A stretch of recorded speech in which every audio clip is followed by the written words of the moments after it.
of Plantations by Sir Francis Bacon। শিক্ষার্থী বন্ধুরা নিশ্চয়ই বুঝে গেছো আজকের ক্লাসে আমরা ফ্রান্সিস বেকনের অফ প্লান্টেশনস নিয়ে আলোচনা করতে চলেছি। আচ্ছা, ফার্স্ট ওয়ান তোমাদের একটু টাইটেলটা বোঝাই, অফ প্লান্টেশনস। আচ্ছা, তোমরা জানো যে ফ্রান্সিস বেকন তার প্রত্যেকটা লেখা শুরুর আগে অফ দিয়ে স্টার্ট করতেন। এখানে অফ বলতে বোঝাচ্ছে অ্যাবাউট, তো অ্যাবাউট প্লান্টেশনস। এবার আসো, প্লান্টেশন বলতে আমরা কি বুঝি?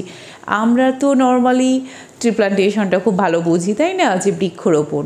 তো এইখানে প্লান্টেশন করা বলতে রোপণ করা বা বৃক্ষরোপণ বোঝাচ্ছে কি না।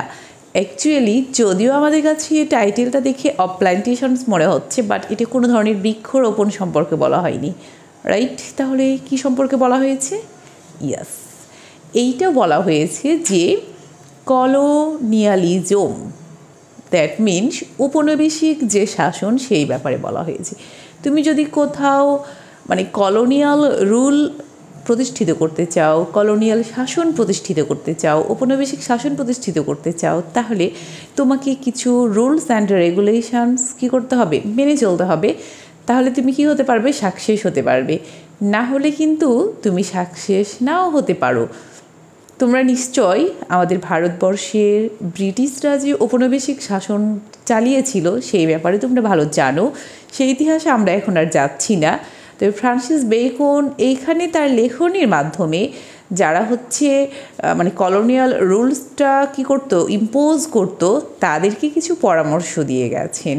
তাহলে এবার তোমরা নিশ্চয়ই বুঝতে পেরেছো যে অফ প্লান্টেশনস মানে কি, যে অ্যাবাউট কলোনিয়ালিজম, তাই না, উপনিবেশিক যে শাসন সেইটা সম্পর্কে।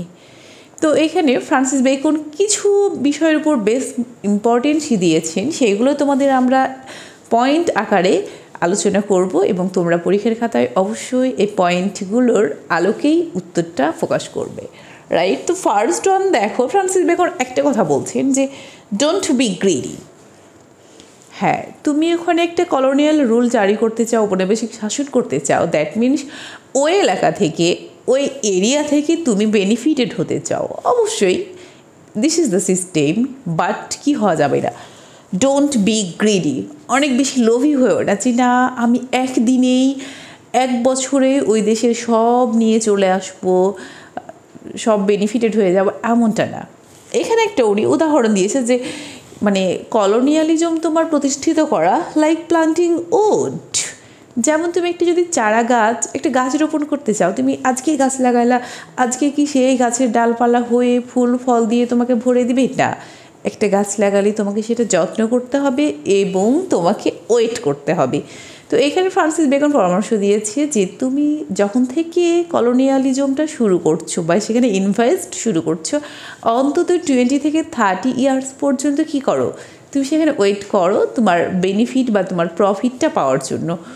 তাহলে কি হবে, দেখবা যে তুমি অবশ্যই ভালো প্রফিট পাচ্ছ, তুমি সাকসেসফুল হচ্ছ। আর তুমি যদি প্রথমেই মনে করো যে আমি একসঙ্গে সব পেতে চাই, তাহলে তুমি সব হারানোর সম্ভাবনাও রয়েছে। তো এইখানে ফ্রান্সিস বেকন এই পয়েন্টটা খুব গুরুত্ব সহকারে বর্ণনা করেছেন। দেন সেকেন্ড ওয়ান উনি বলছেন যে এখানে প্লান্টেশন করো, মানে কলোনিয়ালিজম করো, বাট নট এক্সটারপেশন, মানে তুমি উচ্ছেদ করে দিও না।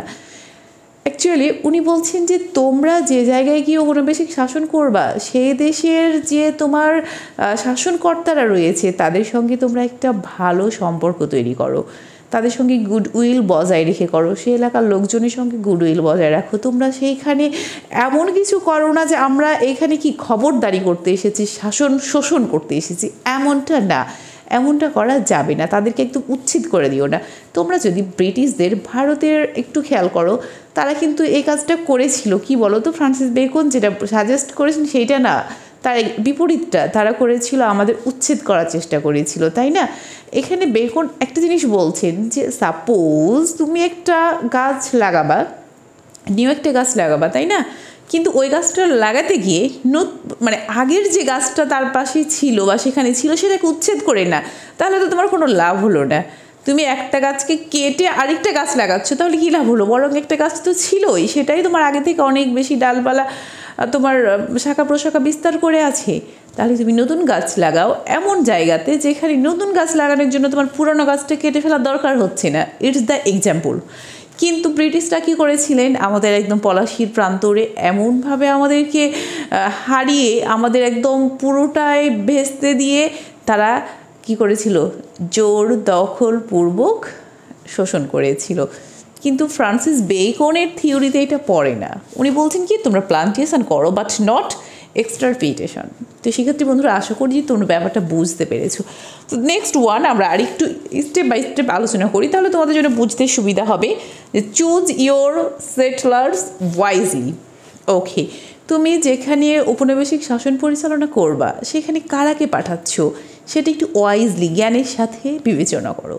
তুমি যেখানে যে গভর্নমেন্টটা রাখবা, যেখানে শাসক রাখবা, সেটা কেমন রাখবা, সেটা আমরা নেক্সট পয়েন্টে আসবো। তোমার এইখানে আরও কিছু ব্যাপার নিয়ে আমরা আগে আসি। সেটা হলো গিয়ে তুমি ওখানে তোমার হচ্ছে গিয়ে কিছু জেলে, তাঁতি, শ্রমিক শ্রেণী যারা রয়েছে তাদেরকে পাঠাও, কারণ তারা গিয়ে কাজ করবে। তুমি মনে করো খুব অফিসার জেন্টেলম্যানকে সিপ ভর্তি করে পাঠালা, তারা তো গিয়ে কাজ করবে না, কারণ তারা এতটা মানে ফিজিক্যাল লেবার যেটা এটা করে তারা অভ্যস্ত না। তাহলে তুমি যারা কায়িক শ্রম করতে পারবে, যারা অলস না, তুমি সেই লোকগুলোকে সেখানে পাঠাও, দিয়ে জায়গাটা প্রতিষ্ঠিত করো।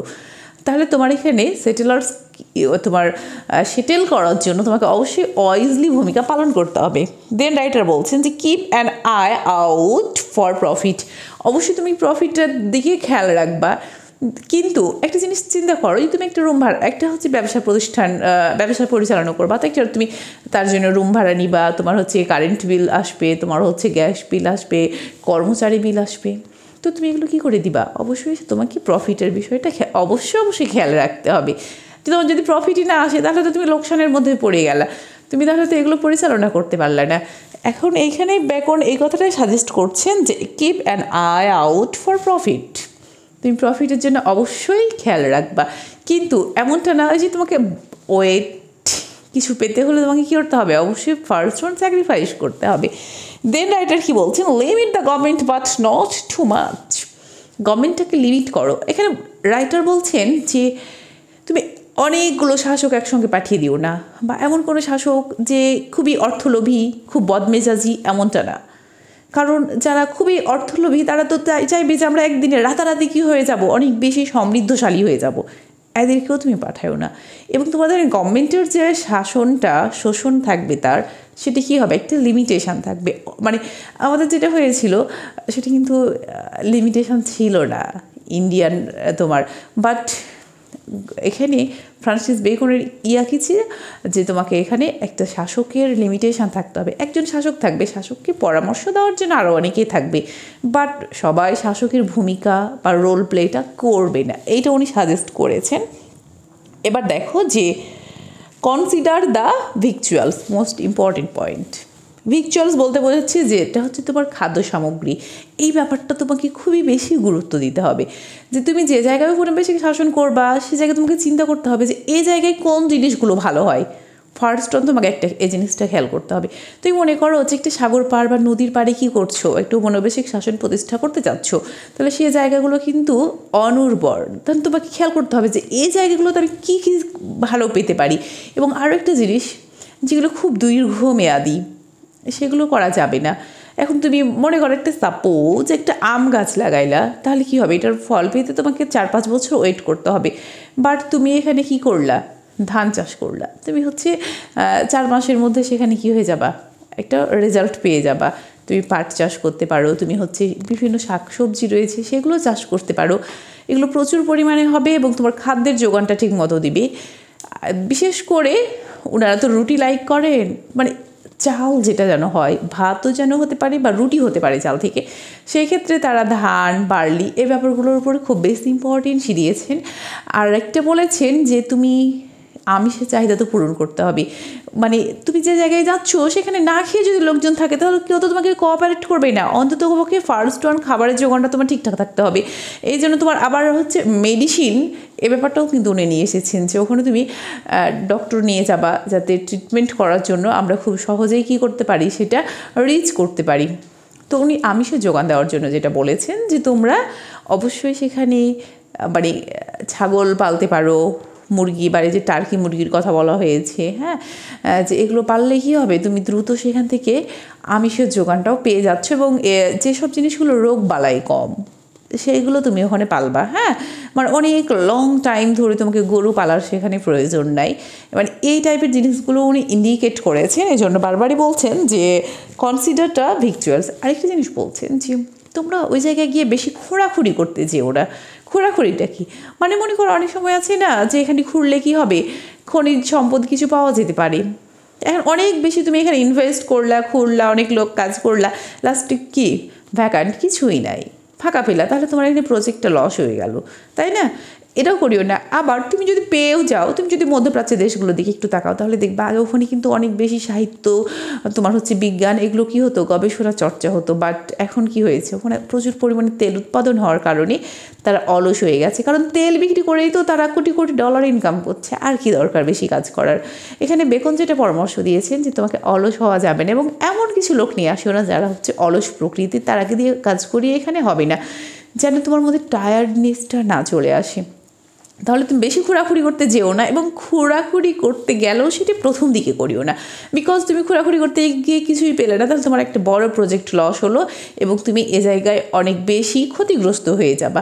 এটা কিন্তু উনি বেশ ভালো পরামর্শ দিয়েছেন। লাস্ট ওয়ানে উনি বলছেন যে ব্রিং দ্য উইমেন, তুমি সেখানে কী করবা, যখন প্রতিষ্ঠিত হয়ে যাচ্ছ তখন মেয়েদের নিয়ে আসো, বিকজ তোমার এখানে কি দরকার, মানে মানুষ তৈরির যে প্রোডাকশান সেটা দরকার, তোমাকে কি করতে হবে, জনসংখ্যা বাড়াতে হবে। তো জনসংখ্যা বাড়াতে গেলে তো মানে প্রথম দিকে তুমি হচ্ছে শুধুমাত্র মেল পার্সনদের নিয়ে আসো, কাজ করো।